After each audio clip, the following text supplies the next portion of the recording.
días a todos. Antes de comenzar la reflexión de este día, vamos a tener un momento de oración por Rubén y por la familia, como se ha comentado, pues Mónica falleció ayer.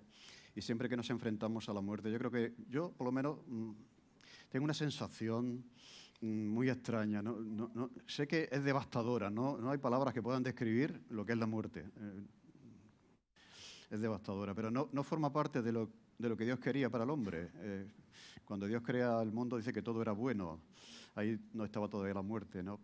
Y aún siendo devastadora y no pudiendo expresar lo que es, yo siempre pienso también en el Señor, al haber tenido a bien mandar a Jesucristo, que nos da una solución y una esperanza ante ese hecho, ¿no?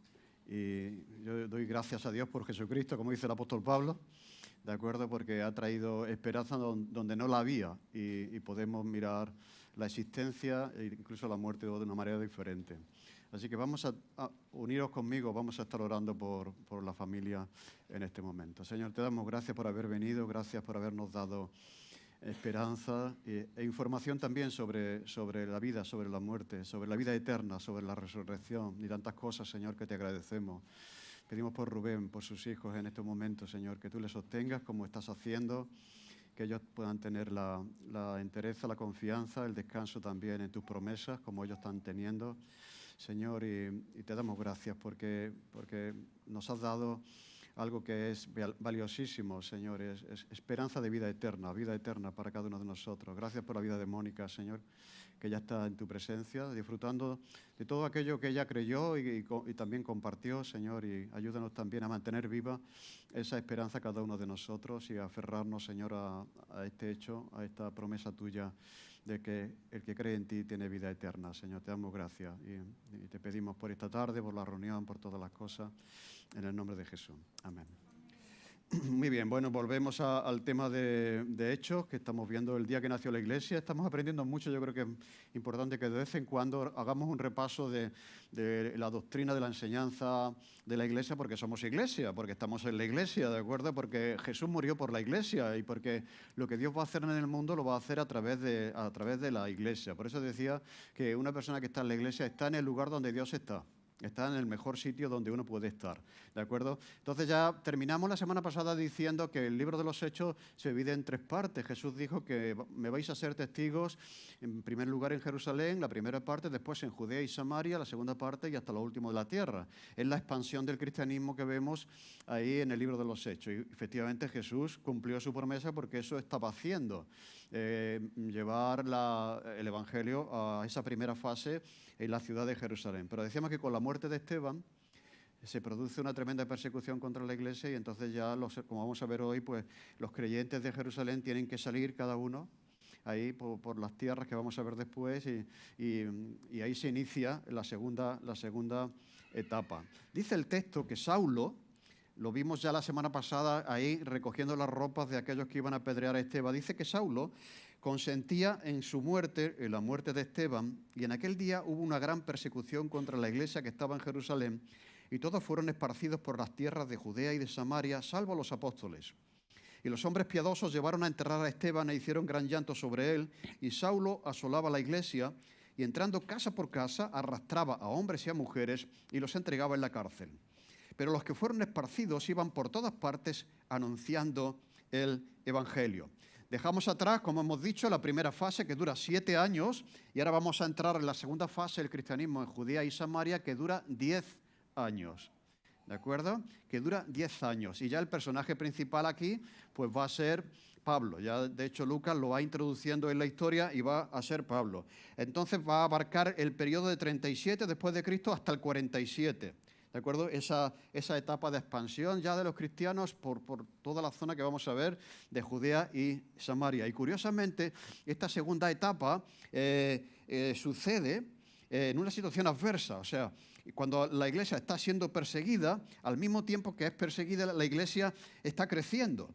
Por lo tanto, ahí podemos sacar ya una aplicación que no importa cuán difícil sea la realidad en la que estemos como iglesia, la iglesia puede seguir avanzando y puede seguir creciendo, ¿de acuerdo? Fue una situación adversa la que Dios utilizó para la expansión, para el crecimiento de la iglesia. Bien, y ya en el versículo 1, ya como decía, de nuevo ya Lucas quiere darnos podríamos decir, un retrato de Esteban. Dice que Saulo consentía en su muerte. Mirad, Saulo o Pablo significa pequeño y Saulo significa deseado. Después de convertirse, es curioso que Dios le da un nombre nuevo. Esto es muy interesante. Cuando estemos con el Señor nos va a dar una piedrecita con el nombre que Él tiene para nosotros, no el nombre que te puso tu padre y tu madre. No va a coincidir probablemente, ¿no? Pepe con el nombre que Dios tiene, porque ese nombre sí que es muy interesante, todos los nombres, porque los nombres reflejan a la persona. Por eso el nombre de Dios, ¿no? Yo soy el que soy. Y claro, cuando un padre pone un nombre a un hijo, no sabe cómo es el hijo, pero le pone un nombre. No siempre el nombre refleja el carácter, pero Dios nos va a dar un nombre, ¿de acuerdo? Que sí que cumpla con nuestro carácter, con nuestro ser. Bien, pues bueno, el segundo nombre de Pablo, el nombre cristiano, es pequeño o humilde. Era natural de Tarso, de Cilicia, en la zona de Turquía, ¿de acuerdo? Y era hijo de una familia, parece ser que acomodada, porque cuando Pablo habla, dice que al convertirse, dice que todo lo tiene por basura para ganar a Cristo. Probablemente sus padres le habían desheredado por el hecho de dejar el judaísmo para abrazar el cristianismo, pero Pablo dice que eso no le importa. Era una familia acomodada, puesto que le envían cuando era joven a estudiar a Jerusalén. ¿De acuerdo? A estudiar en Jerusalén bajo un maestro famoso, que ya hemos mencionado, que era Gamaliel. Y bajo los pies de Gamaliel, bajo la enseñanza de Gamaliel, pues él aprendió un oficio, el oficio de hacer tienda. Era obligatorio, eso es muy interesante. ¿De acuerdo? Es como que tú tienes una carrera, pero al mismo tiempo aprendes un oficio. Por si luego no hay trabajo con la carrera, por lo menos puedes desarrollar un oficio. Entonces todos los estudiantes tenían que, al mismo tiempo que hacían una carrera, tenían que aprender un oficio. Y Pablo realmente aprendió el oficio de constructor de tiendas y eso le sirvió para vivir cuando era misionero. ¿De acuerdo? Y era, por lo que vemos aquí, era miembro del Sanedrín y delegado por el Sanedrín. Sabéis que eran 71 personas, representantes del poder en Jerusalén y en Israel en aquel tiempo, y era designado por el Sanedrín, delegado por el Sanedrín para ejecutar la pena de muerte de Esteban. ¿De acuerdo? Cuando los testigos ponen los pies, la ropa a los pies de Esteban, esto es más que es declarar que él era el responsable de esa ejecución. Tenía la autoridad del Sanedrín para podríamos decir, aplicar la ejecución de Esteban. Por lo tanto, también tenía, como vamos a ver ahora, tenía también la delegación de todo el Sanedrín para perseguir no solamente a Esteban, sino a todos los cristianos, ¿de acuerdo? Y para acabar con ellos y para acabar con la iglesia. ¿De acuerdo? Fijaros, vamos a recoger un semblante, vamos a hacer como un perfil. Luego en el grupo pequeño se les pide a los que están estudiando, los jóvenes estos, que hagan un perfil de ese personaje. Lo mismo que las series policíacas, ¿no? Que hacen un perfil del individuo. Vamos a hacer un perfil de Pablo, ¿no? En primer lugar dice en Hechos 22, 3 al 5, más adelante lo veremos, dice: yo de cierto soy judío, nacido en Tarso de Cilicia, pero criado en esta ciudad, en la ciudad de Jerusalén, instruido a los pies de Gamaliel. Por eso decimos lo que hemos dicho antes. Estrictamente conforme a la ley de nuestros padres, celoso de Dios, como hoy lo sois también todos vosotros. Perseguía yo este camino hasta la muerte, prendiendo y entregando en las cárceles a hombres y mujeres, como el sumo sacerdote también me es testigo, y todos los ancianos de quienes también recibí carta para los hermanos. ¿Veis? La delegación del Sanedrín para que Pablo tuviese un salvoconducto para hacer lo que estaba haciendo, perseguir a los cristianos. Y así fui a Damasco para traer presos a Jerusalén, también a los que estuviesen allí, para que fuesen castigados. Ya vimos que en los mensajes anteriores, que como digo, que él era el responsable de la muerte de Esteban, y como veremos, eso tuvo que marcar un testimonio como ese, tuvo que marcar a Pablo, ¿no? El segundo versículo, que podemos ver un poco del carácter de Pablo, lo encontramos en Hechos 26, 9 al 11, dice: yo ciertamente había creído mi deber hacer muchas cosas contra el nombre de Jesús de Nazaret, lo cual también hice en Jerusalén. Yo encerré en cárceles a muchos de los santos, habiendo recibido poderes de los principales sacerdotes, y cuando los mataron, yo di mi voto. Ahí está Esteban. Yo di mi voto para que así fuese. Y muchas veces, castigándolos en todas las sinagogas, los forcé a blasfemar y, enfurecido sobremanera contra ellos, los perseguí hasta en las ciudades extranjeras. Es Pablo el que está dando su testimonio de conversión y diciendo, así era yo. Así era yo, y vosotros lo sabéis. Así que podemos ver aquí que era una persona muy fanática, muy celosa, muy perseguidor de los cristianos, muy celosa de su fe, de su tradición, de sus convicciones, creyendo que era voluntad de Dios aquello que estaba haciendo. Ya decíamos la semana pasada que fue educado a los pies de Gamaliel, y decíamos que Gamaliel era una persona tolerante, y decíamos que el discípulo le salió intolerante.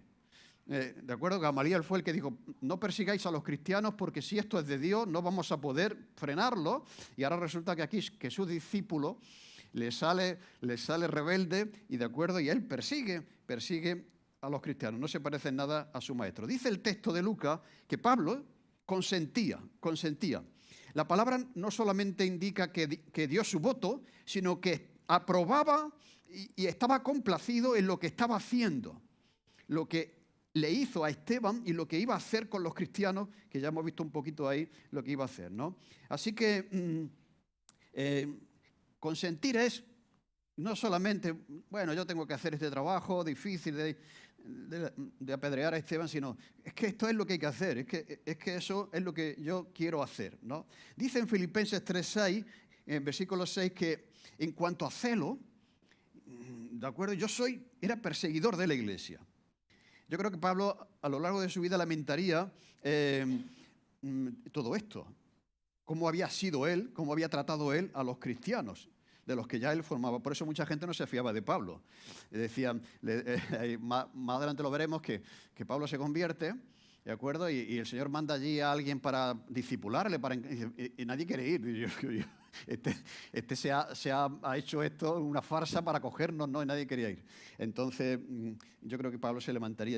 Dice en 1 Corintios 15:9, dice, porque yo soy el más pequeño de los apóstoles, que no soy digno de ser llamado apóstol porque perseguí a la iglesia de Dios.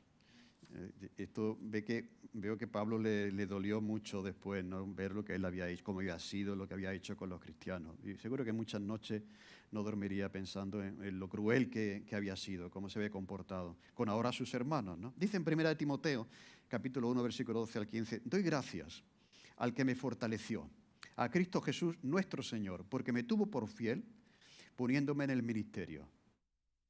Dice, habiendo sido yo antes blasfemo, perseguidor e injuriador, mas fui recibido a misericordia porque lo hice por ignorancia en incredulidad. Pero la gracia de nuestro Señor fue más abundante con la fe y el amor que es en Cristo Jesús. Palabra fiel y digna de ser recibida por todos, que Cristo Jesús vino al mundo para salvar a los pecadores, de los cuales yo soy el primero. ¿Cómo se puede sanar todo el daño, la crueldad que él había cometido? Vemos aquí una persona completamente sanada por la gracia. Dice, yo fui malo, está diciendo Pablo, fui malvado, fui salvaje, ¿no? Cruel, violento, ¿no?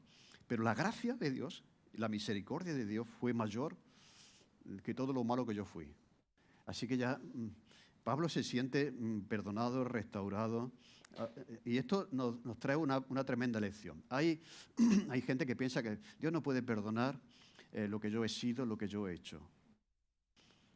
Es imposible, porque yo he hecho tantas cosas de las que me avergüenzo y todo eso. Pues mira lo que dice Pablo, ¿no? La gracia y el amor de Dios fue mayor que todo lo malo que yo fui. Así que fui movido a misericordia, y su gracia y su amor fue más abundantemente que todo mi pecado. Y eso sana porque muchas veces personas arrastran cosas del pasado, ¿no? Errores del pasado, decisiones incorrectas del pasado. ¿Y eso cómo se resuelve? Pues piensa en otra cosa, te diría el psicólogo, ¿no? Sí, pero eso está ahí continuamente, ¿no? Solamente la gracia, la misericordia de Dios, que es mayor que todo lo malo que nosotros hayamos hecho, nos puede restablecer hasta el punto que Dios le pone en el ministerio. Esto es como, más adelante veremos la conversión de Pablo, ¿por qué me estás persiguiendo, no? Dura cosa te es dar coces contra el aguijón. O sea, Pablo estaba viendo la evidencia del cristianismo, y esto fue el caso de Esteban, cómo murió, de la manera en que murió, y aún así se rebelaba contra Dios, contra el Mesías, contra el cristianismo. Dice, te estás haciendo daño a ti mismo, te estás dañando a ti mismo. Y hasta que Pablo fue, como digo, perdonado y puesto en el ministerio.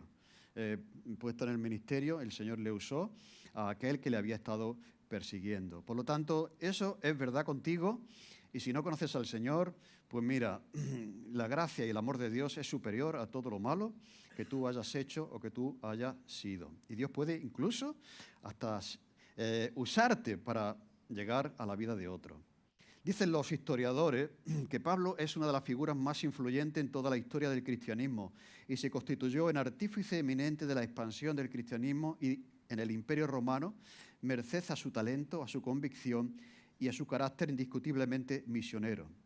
O sea, podríamos decir que todo eso que él era, ese celo que tenía, ese estar enfocado, esto es lo que yo voy a hacer, voy a perseguir, todo eso Dios le dio la vuelta y lo usó para bien, para que el Evangelio se extendiese y llegase hasta el final, ¿no? Así que es bueno aquello que dice la Biblia, de modo que si alguno está en Cristo, nueva criatura es, las cosas viejas pasaron, he aquí todas son hechas nuevas, que por cierto eso también lo dice Pablo.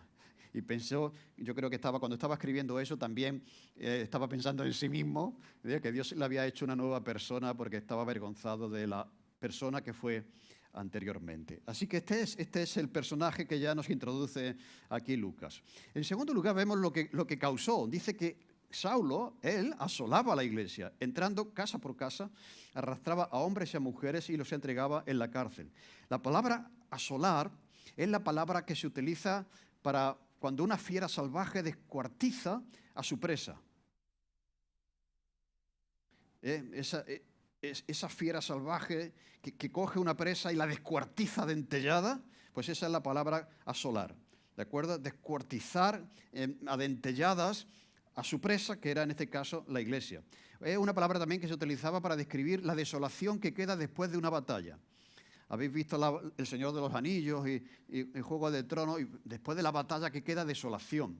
Pues eso es lo que estaba generando el apóstol Pablo en la iglesia, desolación en toda la iglesia. Y nos da Lucas características, dice que iba de casa en casa, que arrastraba tanto a hombres como a mujeres, o sea, no tenía ningún tipo de piedad, a hombres y mujeres, y los metía en la cárcel. Y dice más adelante Hechos que él respiraba amenaza. Mira, es como que respiraba odio. Eso es verdad. Hay gente que se levanta por la mañana ya odiando algo, ¿no? O a alguien. Y para Pablo eso era su día a día, ¿no? Respiraba, se levantaba y se acostaba odiando. En este caso, los que consideraban que eran los cristianos, que eran personas que estaban equivocadas. Mirad, y todo eso lo hace un hombre temeroso de Dios y religioso. Yo personalmente pienso que la religión mal entendida puede dar lugar a la peor de la acción. O sea, ¿por qué? Porque hay un sentimiento, como yo conozco a Dios y tú, y estas cosas, ¿no? La religión mal entendida, mal vivida, puede llevar a hacer cosas que a lo mejor no haría. Por eso muchas veces los ateos acusan a los cristianos de si vosotros habéis hecho en el nombre de Dios atrocidades en la historia, ¿no? Y claro, uno tiene que decir, es que esa no es la religión bien entendida, esa es la religión muy mal entendida, ¿no? Y puede causar y causaba daños en la gente de aquel tiempo y los ha seguido causando en la historia. La Inquisición española es un ejemplo de eso. Lo hacían pensando que estaban agradando a Dios cuando detenían a aquellos que leían la Biblia y los quemaban en la plaza de San Francisco, etcétera, ¿no? O sea, en el nombre de Dios, ¿cómo puedes hacer eso? Así que hay que tener mucho cuidado con el fanatismo religioso. Los fanáticos de verdad pueden llegar a hacer atrocidades y los fanáticos religiosos todavía más. todavía más, ¿de acuerdo? Así que también cuidado con el fanatismo cristiano. Esos cristianos fanáticos que piensan que ellos son los poseedores de la verdad y todos los demás están equivocados. ¿Entendéis? Eso demuestra que realmente el amor de Dios, la verdad, no está inundando el corazón, sino otras cosas, ¿no? En segundo lugar, vemos las consecuencias. En tercer lugar, perdón. Lo primero era ese perfil de Pablo. En segundo lugar, lo que causa la persecución es eso que hemos visto de entrar por las casas, de detener a hombres y mujeres, llevarlos a la cárcel, respirar odio hacia la iglesia. En tercer lugar, las consecuencias. Las consecuencias de lo que hacía. Dicen, aquel día hubo gran persecución contra la iglesia que estaba en Jerusalén. Y esto es lo que queremos. Y esta fue la consecuencia. Y todos fueron esparcidos por las tierras de Judea y de Samaria, salvo los apóstoles. Mira, los apóstoles se quedan allí, pero la mayoría de los cristianos que vivían tranquilamente en su ciudad, en su pueblo, tienen que salir y tienen que proteger sus vidas, ¿no? Y con el estallido de esa persecución del apóstol Pablo como líder, se inicia lo que llamamos una desbandada de toda la iglesia, de todos los cristianos que huyen a Judea y Samaria y también otros sitios. Ya no son, fijaros, interesante que ya no son solo los apóstoles, Pedro y Juan, como vimos primero, y luego los 12, los que sufren la persecución, sino que ahora ya son todos los cristianos los que sufren. Antes, hasta aquí, en esta primera fase que hemos visto, las autoridades van a por Pedro, a por Juan y luego a por todos los apóstoles, pero aquí ya van a por todos. Ya Pablo ya extiende la persecución a los cristianos, no solamente a los líderes cristianos, sino también a todos los cristianos. Pero también vemos otra transición, que ahora también aquí no son solo los apóstoles los que predican el Evangelio, sino que ahora son todos los cristianos. O sea, al principio, los primeros 7 años, cuando vemos a alguien predicar el Evangelio, es Juan, es Pedro.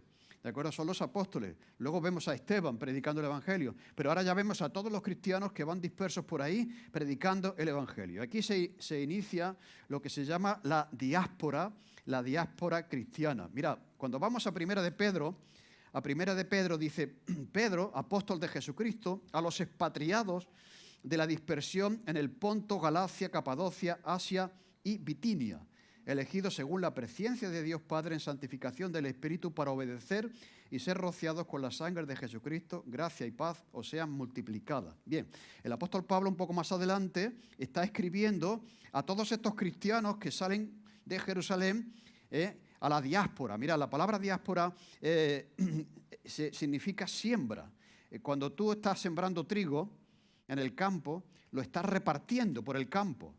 Y en un sentido, esto fue lo que pasó con los cristianos, que esa circunstancia los repartió por el mundo, ¿de acuerdo? Como el trigo se reparte en la tierra cuando se siembra. Y vamos a ver en el mapa, desde Jerusalén, pues se inició esa dispersión, esa siembra de cristianos por todo el mundo. Pero principalmente, vamos a ver la segunda diapositiva, aquí. ¿Veis ahí Jerusalén? Bien, todas esas rayas que veis ahí son lugares que aparecen en el libro de los Hechos, que indican dónde fueron huyendo esos cristianos, ¿de acuerdo? Veis que Jerusalén está en la parte sur, Judea está en la parte sur, Jerusalén la capital abajo, y arriba está Galilea y Samaria en medio. ¿Sabéis? El problema entre los judíos y los samaritanos, que los que querían subir a Galilea no atravesaban Samaria, sino que daban un rodeo, y Jesús, sin embargo, entra directamente y habla con la mujer samaritana. Pero veis, aquí vemos cómo realmente se estaba cumpliendo lo que Dios había dicho que iba a pasar, ¿no? Que me vais a ser testigos ya no solamente en la ciudad de Jerusalén, en esa primera fase, sino ahora en toda la zona de Judea, que es toda esta zona aquí del sur, ¿de acuerdo? Allí vemos Jope, allí Ascalón, Gaza abajo, todas esas ciudades, veis, están a 56 kilómetros, 80 kilómetros de distancia, 88 kilómetros de distancia, en la zona de Judea. Y la zona de Samaria está al norte de Judea y después Galilea. Y algunos hacia Damasco, que está fuera del mapa, que fue donde Pablo más adelante, como él ha dicho, fue a perseguir a algunos que también fueron a esa zona, a 216 kilómetros, fijaros, cómo tiene uno que odiar a alguien para perseguirlo andando, no en coche, como andando ahí a 216 kilómetros de donde tú vives, ¿no? O sea, que Pablo estaba completamente enfocado en este tema, ¿no? ¿De acuerdo? Muy bien.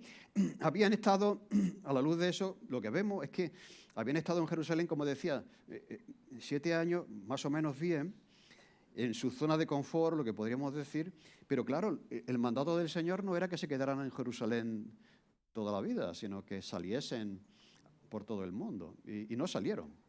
Entonces aquí algunos dicen, Dios tuvo que utilizar una situación adversa para empujarles a predicar el Evangelio como Jesús les había pedido, ¿de acuerdo? Entonces esto tiene también una aplicación. Al Señor le importa la extensión de su reino, ¿no? Y quiere utilizarnos. Y si nosotros no nos queremos mover, a lo mejor el Señor nos tiene que empujar. Nos tiene que dar un empujoncito, ¿no? Porque es más importante su reino que nuestra comodidad, que nuestro confort, ¿no? La verdad es que son una iglesia de 5.000 ya. Podrían estar contentos que en 7 años han sido 5.000 personas, 5.000. Podrían decir, bueno, aquí nos quedamos, pero quedaba el mundo todavía por delante, ¿no? Dice Spurgeon sobre esto, que en cada iglesia donde realmente hay el poder del Espíritu de Dios, el Señor causará que sea esparcida más o menos por el mundo. Él nunca quiere que una iglesia sea como una nuez cerrada en una cáscara. No solamente una iglesia, sino también un cristiano encerrado en sí mismo, que nadie sabe de tu fe, ¿me entendéis? Como si fuera una cáscara. Ni como un perfume encerrado en un frasco. El precioso perfume del Evangelio, dice, tiene que ser derramado para, podríamos decir, refrescar el aire. Entonces, la iglesia tiene que ser esparcida para refrescar el aire del mundo de su tiempo, ¿no? Y esto es muy, muy interesante porque se está cumpliendo lo que Dios había dicho, lo que Jesús había dicho a través de una circunstancia adversa. Y aún así, en medio de esa circunstancia, podemos crecer y tenemos que seguir avanzando en el reino. En cuarto lugar, vemos el resultado de la persecución. Dice que los que fueron esparcidos iban por todas partes anunciando el Evangelio. Mira, el apóstol Pablo recogió un efecto contrario al que él perseguía. Él pensaba detener el cristianismo, frenarlo, acabar con él, pero ocurrió todo lo contrario. ¿De acuerdo? Esta situación utilizaría la autoridad del Señor para cumplir esa fase, ser testigos en toda Judea, en Samaria y hasta lo último de la tierra. Y me llama la atención que los instrumentos, como decía antes, que el Señor utilizó, ya era gente sin nombre, o sea, como tú y como yo. Ya no eran los apóstoles, Pedro y Juan, ya gente conocida, Esteban, Felipe. Vamos a ver que Felipe la semana que viene. Pero ahora todos sus hijos son una nuez que tiene que estar abierta, un perfume que tiene que ser derramado para ¿no? que el aire cambie, ¿no? Y entonces, pues, me llama la atención que son los cristianos anónimos los que cumplen esa segunda fase de la extensión del cristianismo en esa zona. Así que esto también lo podemos aplicar a nuestra realidad. Cada uno de nosotros somos como una nuez que tiene que ser abierta o como un perfume que tiene que ser derramado allí donde el Señor nos ha puesto. Así que cada uno de nosotros podemos compartir las nuevas del Evangelio, ¿de acuerdo? Allí donde vamos, allí donde estamos. Mira, yo creo, además, si lo pensáis bien, todos los cristianos son semillas que están esparcidas por el campo de Dios. O sea, Dios ha tenido a bien que tú seas una semilla en Sevilla, en un barrio determinado de Sevilla, que te muevas en un trabajo determinado de Sevilla, ¿me entendéis? ¿No? O sea, en un sentido hay una dispersión porque el Señor salva a la gente y dice, bueno, voy a salvar a los de Miraflores, los voy a salvar, y esto no, o un barrio determinado. Él salva gente para que sean semillas dispersas por toda la ciudad, por todo el mundo. Y en un sentido hay esa dispersión primera a la que se refiere Pedro, ¿de acuerdo? Esos cristianos que salen huyendo, se sigue dando. porque los cristianos están dispersos en Sevilla y en la zona de Sevilla, los que somos de aquí, y adrede, yo creo que está hecho adrede. Por eso es mala idea eso de decir, ay, vamos a comprar un terrenito todos los cristianos de la iglesia y nos vamos a hacer una casa al lado del otro, una casita al lado del otro, ¿no? Y vamos a hacer un club social de cristianos y vamos a, ¿me entendéis? A vernos los cristianos y nosotros vamos a estar alejados del mundo, que es muy malo. Dios ha querido, eso estaría mal. Dios ha querido que seamos semillas dispersas. Porque su plan es que esa semilla, que eres tú, que soy yo, esa nuez se abra y allí donde está pues pueda ser de bendición a los demás. Así que tú estás en un vecindario, en una escuela, en un instituto, en una universidad, en un trabajo donde yo no estoy, donde nadie puede estar.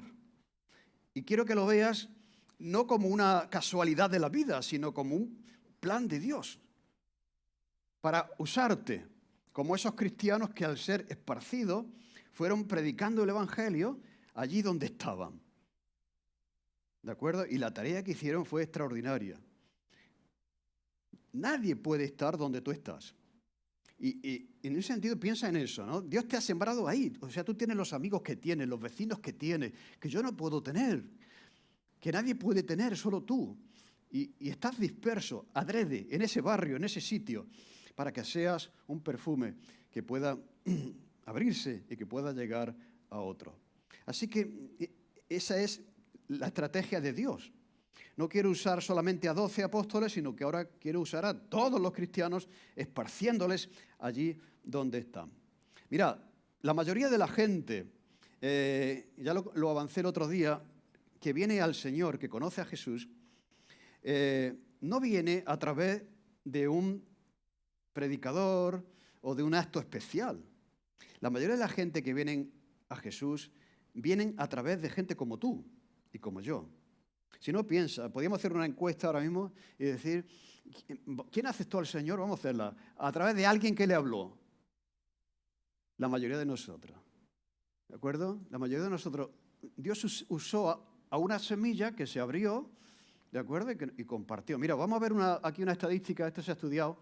Y mirad, ¿cómo llega la gente a la iglesia? Se analizaron varias posibilidades. En primer lugar, pues publicidad, folletos, Facebook, todo ese tipo de cosas que se puede hacer y todo eso. La popularidad del pastor o de la iglesia. Hay muchas iglesias que la gente va por el nombre, la iglesia tal, y la gente acude ahí por eso, ¿no? Campañas evangelísticas, actividades especiales o amigos o parientes. Mira, el 2%... El 2% de la gente que llega a la iglesia llega por una forma de publicidad.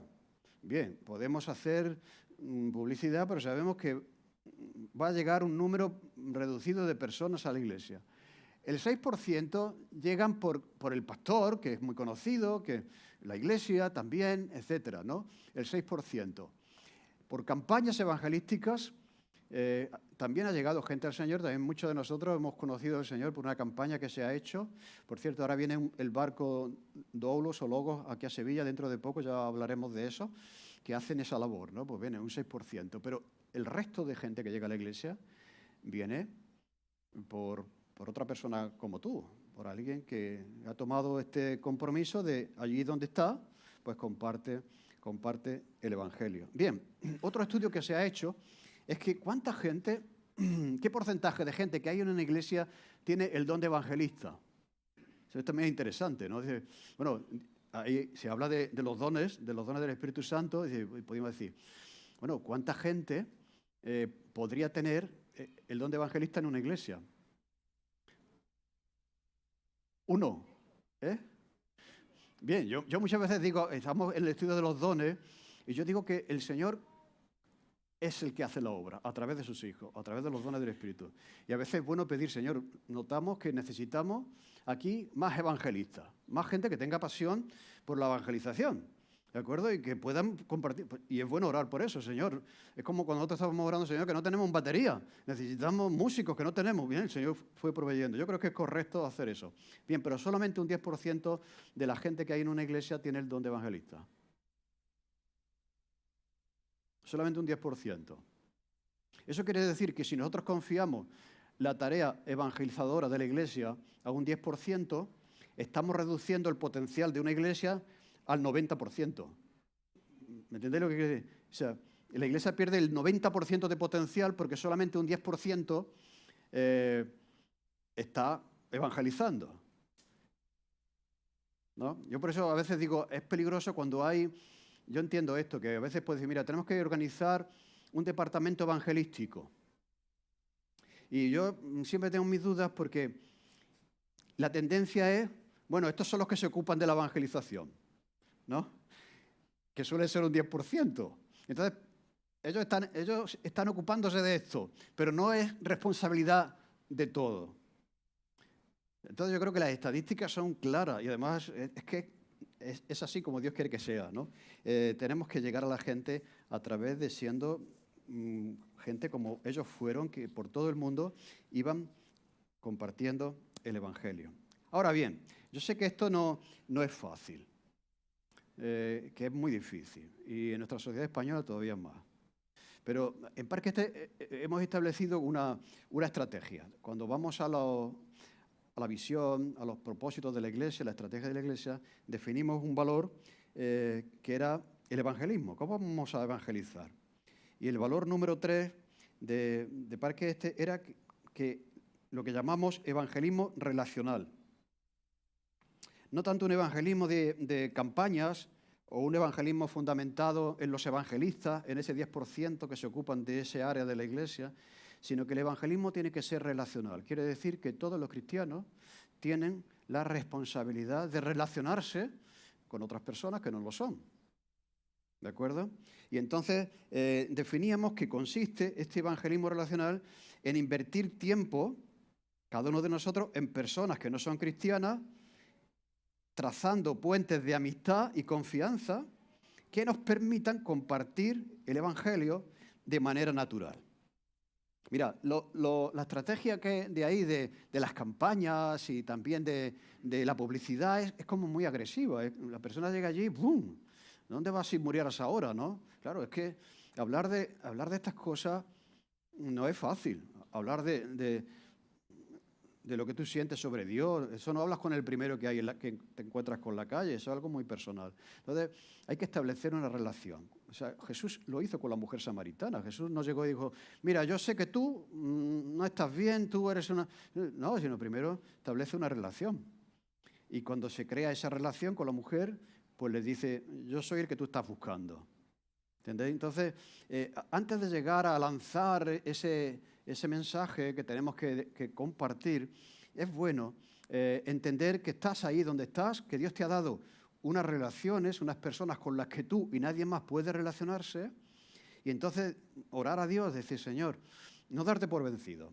Señor, yo estoy aquí por algo, ayúdame con esta persona, con este vecino, con este amigo, porque yo quiero compartir mi fe con él. Pero antes de llegar a ese punto tan personal, hay que establecer una base relacional que nos permita llegar a compartir el Evangelio de una manera natural. Y cuando eso se hace, el Evangelio sale de una manera natural, no es forzado, ¿me entendéis? No es ¡pum!, le pegas ahí el tiro bíblico o los versículos bíblicos. Se ha establecido una relación y en ese contexto pues puedes hablar de manera natural. Por lo tanto, cuando estamos en eso, nosotros queremos ser como estos cristianos que han sido esparcidos por el mundo, que han sido esparcidos en el trabajo y queremos cumplir con la gran comisión. ¿Qué podemos hacer? Pues 3 cosas. Yo te animo a construir esa relación de amistad con tus amigos. Yo sé que uno quiere estar con los que son como tú, con tus hermanos, pero Jesús hizo todo lo contrario. Jesús estaba con los que no eran como él. ¿No? Es curioso eso. Nosotros, ¿con quién estás más a gusto? Bueno, yo estoy más a gusto con mis hermanos y comemos juntos, nos vamos por ahí, ¿me entendéis? Estas cosas. Pero tenemos que hacer, eso está bien, pero tenemos que hacer el esfuerzo de estar con la gente que no son como nosotros. Y eso es lo que hizo Jesús. Y acercarnos a la gente con la que nadie se junta. Mira, yo creo que en todos los vecindarios hay un vecino o una vecina a la que nadie le dirige la palabra. O sea, a lo mejor hay razones, ¿me entendéis? Que puede haber, ¿a que sí? Es la persona que todo el mundo... Bien, con tan solo decirle a esa persona, hola, buenos días, ¿eh? Te estás acercando a alguien a la que nadie se acerca. Y estás juntándote, estableciendo una relación con alguien que no es como tú. ¿De acuerdo? Y eso yo digo que cambia, la persona se queda un poco así. Porque, oye, si a mí no me habla ningún vecino, pero este vecino sí te habla, este sí te da los buenos días, ¿entendéis? Entonces, construir relaciones, puentes con las personas, relaciones de amistad. Porque lo que digo, la gente no va a escuchar el Evangelio si no es a través de ese 86% de personas que se toman esto en serio, de compartir el Evangelio de manera personal. En segundo lugar, comparte el Evangelio. O sea, una vez que tengas una relación, pide al Señor, Señor, muéstrame el momento. Hay momentos y momentos. Yo esto he aprendido. Había momentos en que yo quería... Y hay momentos en los que la persona no hace falta sensibilidad. La que uno quería meter el Evangelio allí como fuese, como dice Pablo, a veces se interpreta a tiempo y fuera de tiempo. Eso, a tiempo y fuera de tiempo, quiere decir que aquí quien tiene que hablar soy yo. O sea, que no me importa tanto lo que tú tengas para decir o preguntar, sino que yo, claro, y ese fuera de tiempo lo que hace es ser inadecuado en el momento. Hay momentos en que dice, aquí no es el momento de hablar de este tema. Porque, ¿me entendéis? La relación te lo va diciendo, la conversación te lo va diciendo. Entonces hay que ser sensibles, en un sentido, a eso y detectar el momento en el que tú vas a compartir el Evangelio, tu testimonio personal. Yo creo que, mirad, animo a la gente siempre en un contexto como el nuestro a compartir tu testimonio personal acompañado del Evangelio, porque el testimonio personal no es el Evangelio. O sea, el Evangelio es el Evangelio y tu testimonio personal es lo que ha hecho el Evangelio en tu vida. ¿De acuerdo? Pero yo animo a la gente a empezar por el testimonio personal, porque una historia personal nadie la puede rebatir. O sea, el Evangelio, la gente puede decir, ¿y tú te crees esas cosas de la Biblia? Pues ya está. Ya el Evangelio está fuera porque no entra dentro de ese... Pero tú le dices, mira, es que yo era así, Eso nadie te lo puede rebatir. Yo vivía así, yo creía esto, yo hacía esto pensando que esto era lo que Dios me pedía que hiciera, pero eso... Entonces nadie te puede decir, no, eso no es verdad, ¿no? ¿Me entendéis? Por eso Pablo utiliza mucho todo lo que hemos leído, es testimonio personal. Yo era así. Y la gente puede decir, pues sí es verdad, Pablo, que te conocíamos y que eras así. Hay que ver cómo eras, ¿no? ¿Entendéis? Entonces, comenzar contando tu historia personal, que tú conoces perfectamente y que es tu historia, y después llevar a la persona a decir, pues sabes que esto ha sido por lo que dice la Biblia. Que la Biblia dice que por muy malas que fueran mis decisiones, mis pecados, por muy mal que me hubiese comportado en mi casa, con mis padres o en la vida, hubiera hecho esto o aquello, la gracia y el amor de Dios es superior a todo lo que yo era, a todo lo que yo fui. Y cuando hablas de la muerte y de la esperanza del cristiano, lo que estamos viviendo, ¿no? Compartir tu fe de manera natural y verbal con la gente. Y en tercer lugar, invitar a las personas a venir contigo a una reunión de la iglesia que consideres que pueda ser adecuada para esa persona y en ese momento de su búsqueda espiritual. Son pautas prácticas para poner en valor y poner en práctica eso de que los que habían creído, los que fueron esparcidos, iban por todas partes anunciando el Evangelio. Pues ahí está el reto. El peligro es que nos encerremos como una nuez en nuestra propia... Yo sé que es difícil, yo sé que pero esto es lo que quiere el enemigo que hagamos, ¿no? Que digamos, esto no merece la pena, no sirve para nada, esto lo he intentado, ¿no? Esta es la manera en que Dios quiere alcanzar a la gente, a través de la locura de la predicación, de seguir compartiendo el Evangelio, aunque la gente no nos haga caso, ¿no? Entonces, vamos a recuperar esto, si es que lo hemos perdido. Señor, dame de nuevo, yo he tenido que decir muchas veces en mis oraciones, Señor, dame pasión por la gente que no es creyente. ¿No? Hay un libro que se llama así, Pasión por las almas. Señor, yo a lo mejor en algún momento de mi vida tuve más carga por la gente que no conocía al Señor que ahora, ¿no? Pero no me deje conformarme a eso. Señor, porque si yo estoy aquí fue porque alguien venció la vergüenza obedeció y se acercó a mí, me habló de la iglesia, me habló de ti, etcétera, ¿no? Pues vamos a retomar esto, a pedir al Señor, si no lo tenemos, que nos dé esta carga cada día, ¿no? Y ya digo, no hace falta irse a China ni a Damasco. Es cuestión de ver dónde has sido sembrado, como una semilla. Tu vecindario, tu familia, tus amigos, tu entorno próximo, es tu campo de acción, ¿de acuerdo? Así que te animaría, para terminar, que pidas al Señor por eso.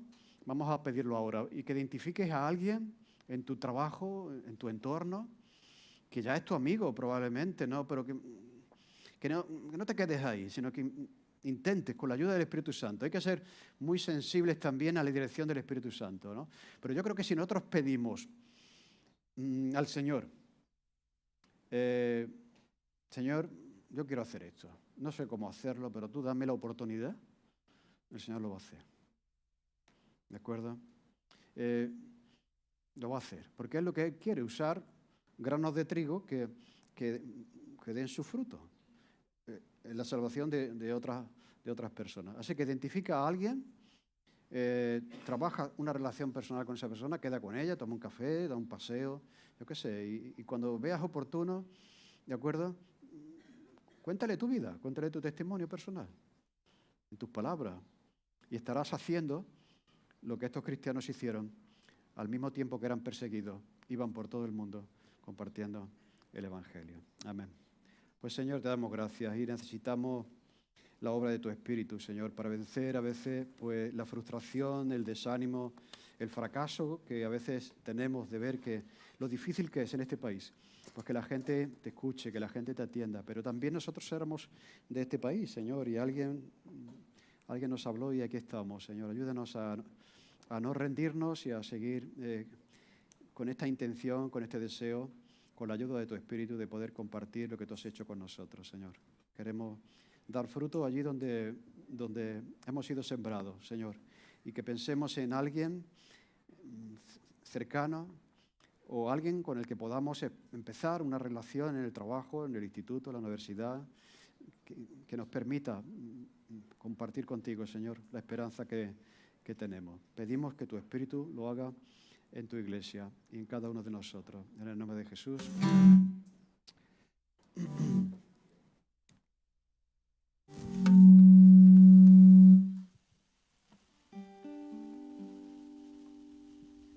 Vamos a ponernos de pie y vamos a cantar esta última canción y vamos a disfrutar de ella, de este momento, de lo que hemos escuchado en la palabra.